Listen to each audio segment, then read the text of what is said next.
Okay, next segment, no breaks. Just go right into it.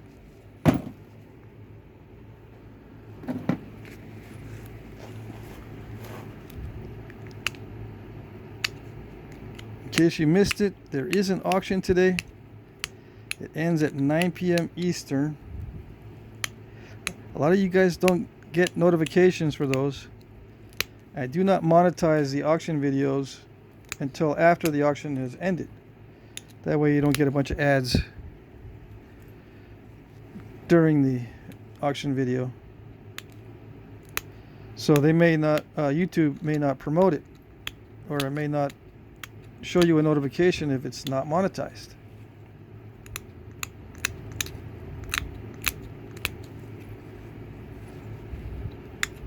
So yeah, just be aware there's an auction going on. You have until 9 p.m. Eastern to bid, in case you didn't know. I found out most of the people that reach my channel reach it through Google search. Not even on YouTube. They're just Google searching and they find my stuff on Google.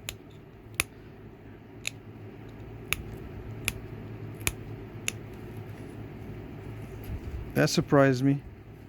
I've been paying a little bit more attention to the analytics now that I've monetized.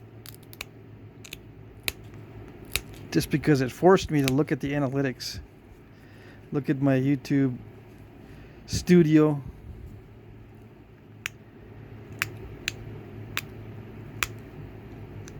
It's going okay. It's going well. Everything's chugging along. They even give you a little projected income amount. We'll see. It looks okay.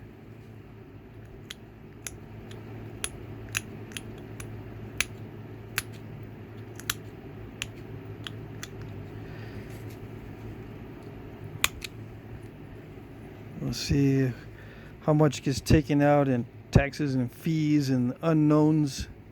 Who knows how much they remove, if any.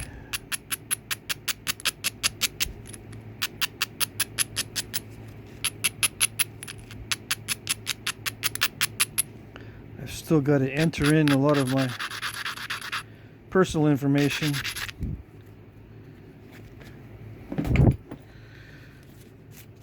I just don't get on computers very often.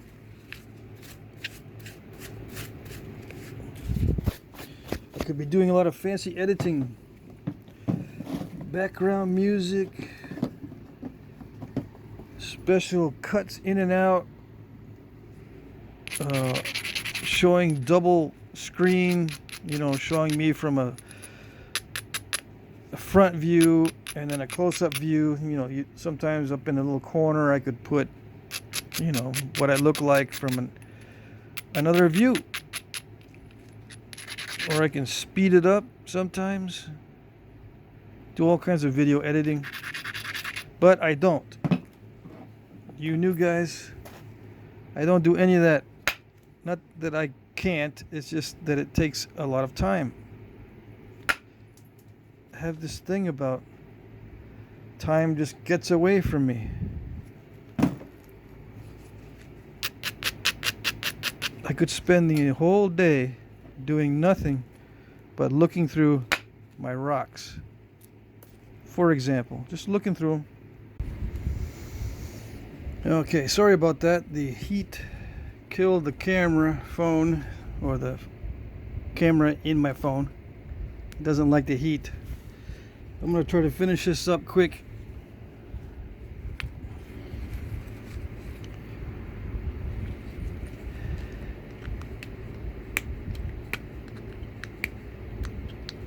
I'm just trying to pop that step fracture out of there.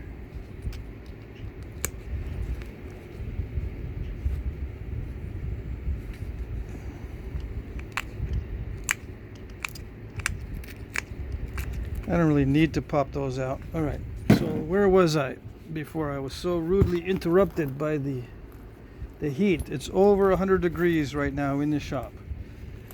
100 degree plus, I don't even know. Okay.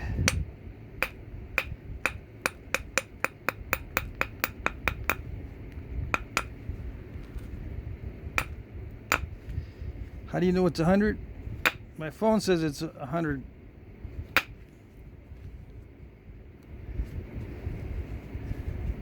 That's how I know.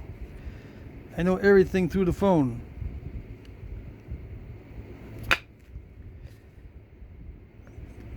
I've become completely dependent on the phone. And it's no coincidence that we are all completely dependent on our phones. Nope.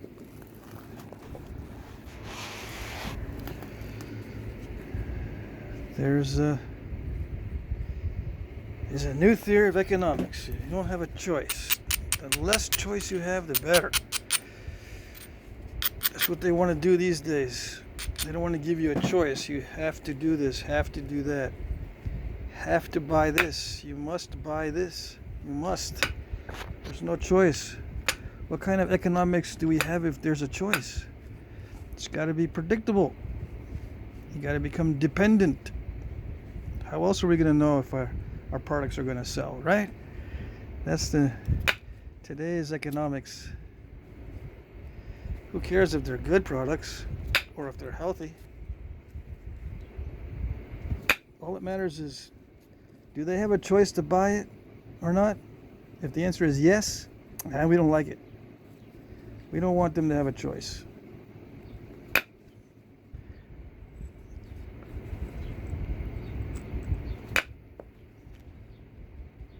All right, so there you go.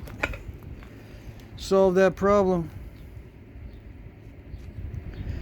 I'm going to blame it on a defect, and I'm going to show all the mishaps. But yeah, I was going too fast.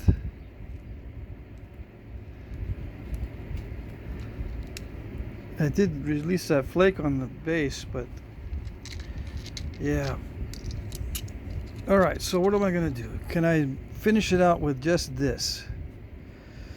Let me think here. It's probably a little bit too small for what I want, but it's going to take time to thin out the other piece that I have. So I'm just going to continue with this piece. Even though that hurt, that was a bummer. That really hurt. But it's the most difficult material I can work with right now. As far as stability, I can't really depend on it. When you've got this Obsidian stuff, you can't really depend on it. You've got to say, oh yep, it's going to break half the time or 75% of the time, and just factor that in.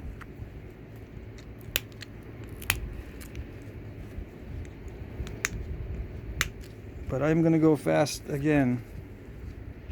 If it breaks again, oh well. It takes as long as it takes.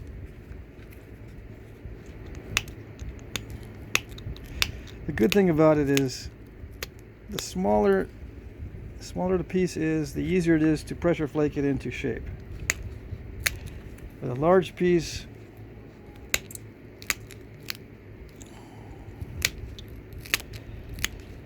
it's much more difficult. Now, should I have been extra specially cautious above and beyond what I was already, because there is a possibility that there could be an inclusion that messed me all up, that would mess me all up? Yeah, I could have been extra especially careful and take much longer to do it, and then still end up with that little defect in there. And if I were to shoot it, let's say I was back in the day and I was intending to use it, it would snap right there at that defect as soon as it hit. It may snap before it has a chance to penetrate fully. That sort of thing. So if you're making it to use it and you're way too careful, and it's got an internal flaw, All it takes is a little ding. You're walking through the woods or you're walking around and you ding the arrowhead up against the bow. Clink. It'll break right at that defect. It'll snap or whatever. But if you stress it during the knapping process, that's less likely to happen. You can ding your arrowhead up against the bow or up against another arrow and it won't snap at the defect.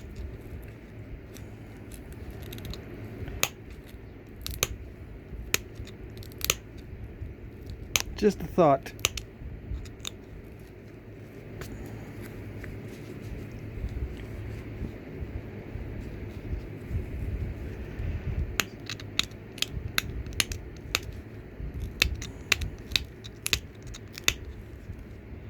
So I think I'm going to be doing all the rest of this with pressure. This is just downward pressure. I wish you guys could tell if I'm doing downward only or downward and inward. All right? It's hard to explain as I'm doing it. There's slight variations in how I'm doing it. Sometimes it's straight down, sometimes it isn't. It just depends on how the contour looks. If it's a really fat, thick spot, I may press inward to get rid of that fat, thick spot. If it's really, really thin, I might skip over it or just barely touch it because it's already where I want it to be, especially during the final stages. If it's already thin where I want it to be, I barely touch it. I don't touch it at all if it's perfectly shaped already in that one spot, obviously. Alright, so this is going to have a hollow base.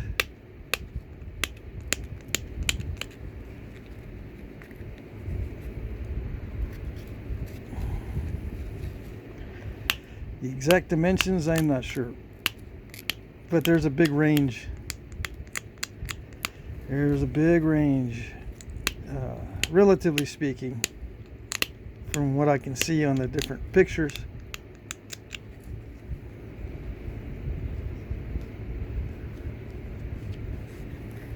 I can see a range of different sizes when they got them side by side. They have collections of these in museums and they put them side by side and they're different sizes. And a lot of times they don't have a scale next to them, so you don't know what the largest or smallest one is. It'd be kind of nice to know for reproduction purposes.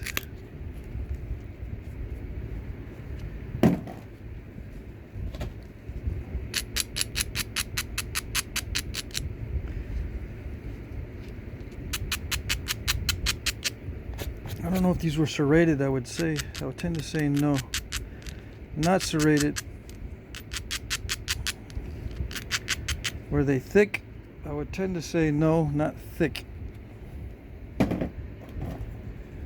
Were they extremely thin? Nope. They're probably right in the middle.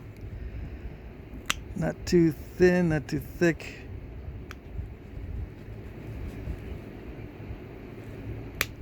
What is middle?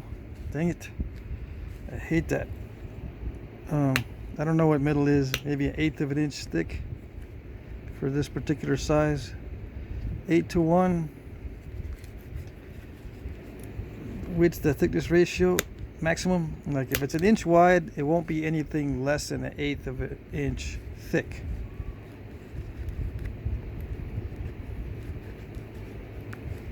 Most points that I've seen are 6:1. It's a good rule. Some are even 3:1, which makes them very thick.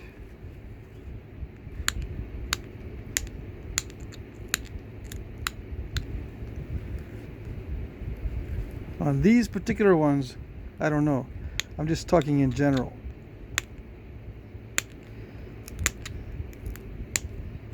In general, the points that I've seen from all continents, all cultures. Seems to be about 6 to 1.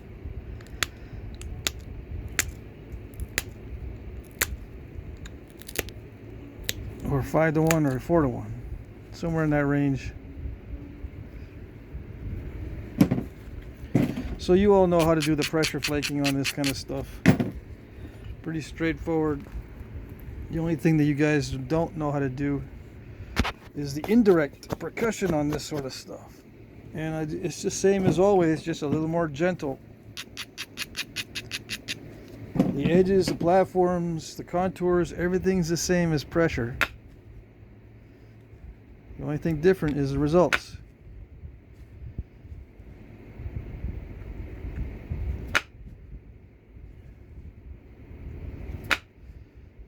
I'm amazed that I'm not getting anywhere with this. What's going on here?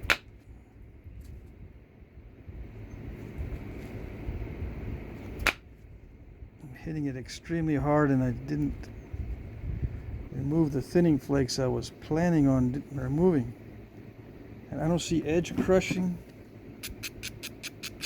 or anything. That was very weird.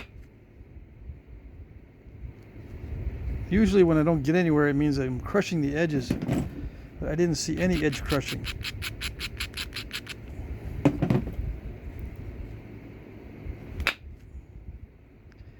Yeah, I'm not getting anywhere. And I don't know, because there's nothing up with anything. Nothing different. This tip is pretty clean. The Obsidian platforms are the same as always. It's a tough spot in the Obsidian, most likely. Alright. Yep, and there are inconsistencies in the Obsidian. You will encounter inconsistencies.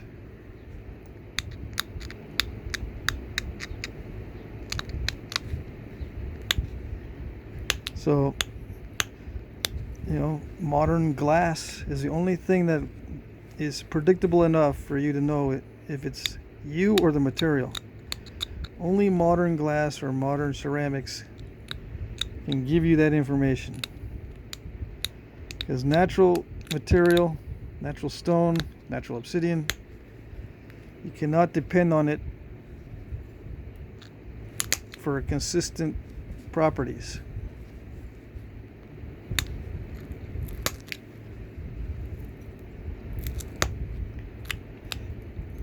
It throws a wrench in everything you're trying to figure out.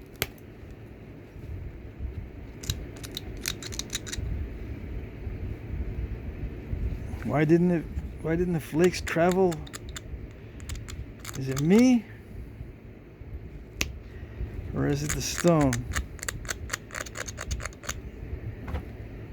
Sometimes it's the stone, and some guys I found the majority of cases when some guy comes up to me and says, "Can you do anything with this particular stone?" I can't do anything with it. And I start napping it, and I know right away, yeah, it's the stone. The stone is difficult to work with. It might look exactly like someone else's, really nice, easy to work with stone, but you've got the only piece in existence in the whole universe that doesn't match the same properties, and you're scratching your head. Why is it not doing what I need it to do? Why? It looks just like this other guy's stuff. The other guy's napping it like crazy, and he's just newer at it than I am. What's up? It's the material, most likely. Or you're extremely unlucky and you hit just the right spots on that piece that are not consistent, and they're the only spots on that piece that are not consistent, and those are the only spots you're hitting. Yes, there are people with luck like that, and it does throw you off. I've seen people try to nap through tough areas, new guys. It's kind of concretey, and they say, "No, that's okay, I've napped through this stuff before, so It's alright. Nope. You've got the one piece in the whole universe that is exceptionally difficult to nap through the concrete. Aren't you lucky?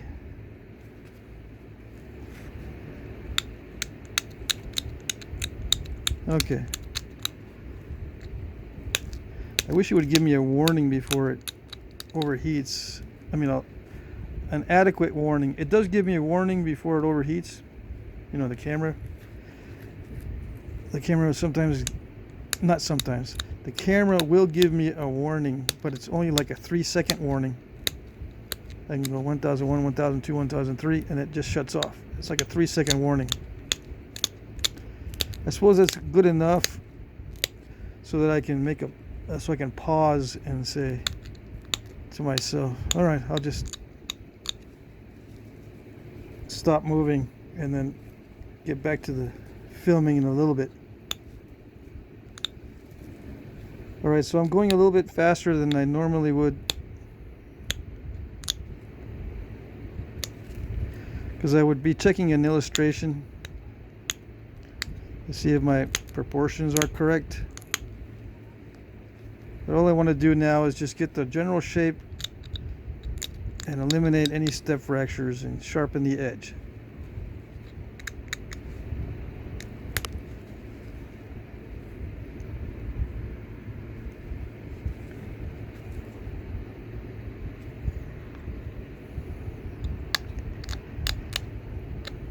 Hopefully you can see what I'm doing because I'm having trouble. I'm having trouble seeing what I'm doing. Were these edges rough? You know, all kind of wonky edges? Yeah, sometimes. Did they grind the bases? Did they grind these hollow areas? I don't think so. Not that I know of.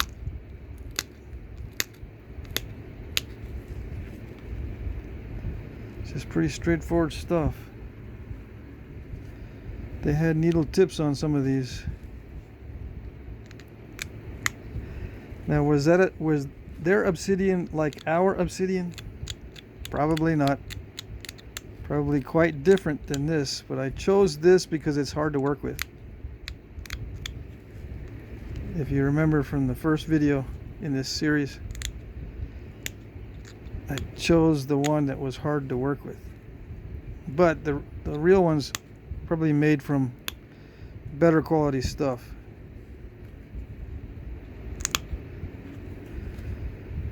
Yeah, I wouldn't trust it going any thinner than that. And this is the general shape for those hollow based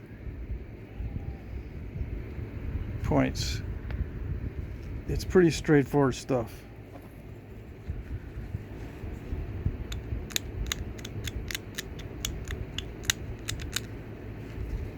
The barbs curve slightly inward.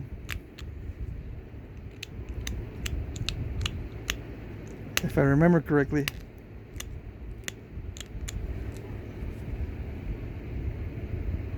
You know, within this hollow, it's circular, so the curves are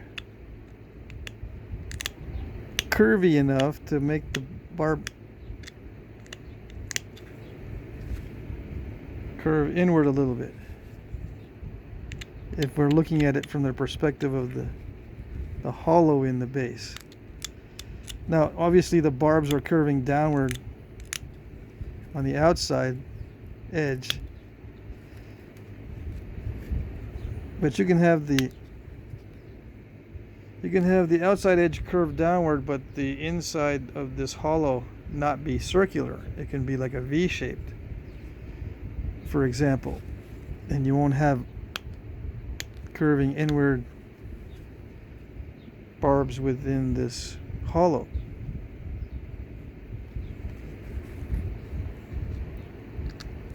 Now, did they have the barbs curving inward for a reason? Does it cause more injury? Does it make it more difficult to pull out of the wound? Did they dull the inside to make it difficult to pull out? Because if it's sharp, you can just rip it right out and it just cuts its way out. But if it's dull, when you're trying to pull it out in the areas that will be cutting, then it'll be difficult. It won't slice its way out. It'll tend to want to stay in if these are dulled, if the barbs are dulled. But if they're super sharp, they're going to cause a lot of pain. Although the arrow shaft is pretty narrow, so. All right, let me see. I'm trying to get two things at once here. All right, let's see. The arrow shaft is pretty narrow, so. Okay. The barbs do have an impact, or how should I say this? The barbs do make a difference when trying to remove the arrowhead. Okay, but very little difference. I think the hollow is just mainly aesthetic.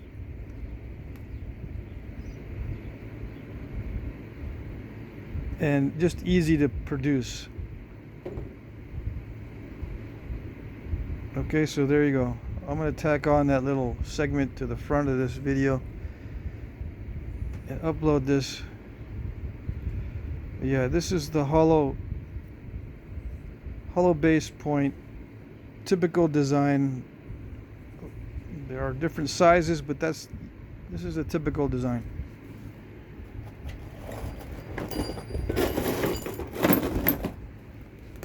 All right.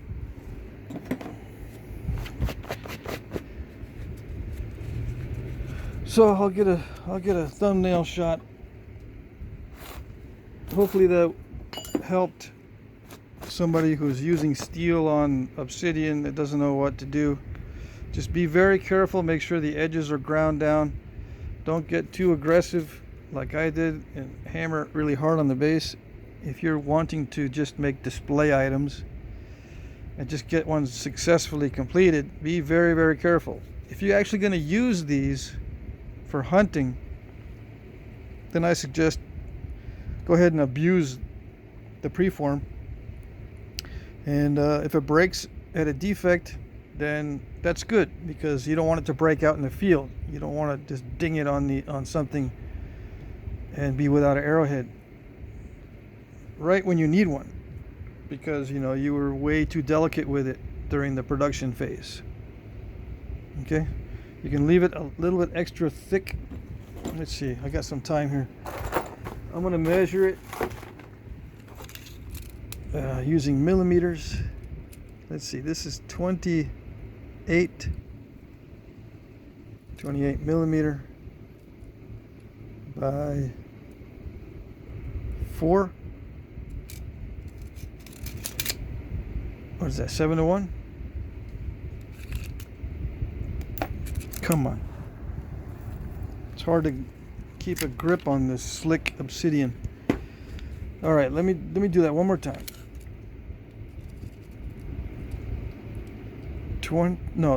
It's only 20. It's only 24, not 27. 24 by, what did I say, 4? Yeah, that's 6:1. Okay, 6:1. That's how thick it looks when it's 6:1. That's pretty typical, I think. And I'm already used to making that sort of proportion. I'm already used to knowing how that looks. So it's my default usually. Okay. There you go.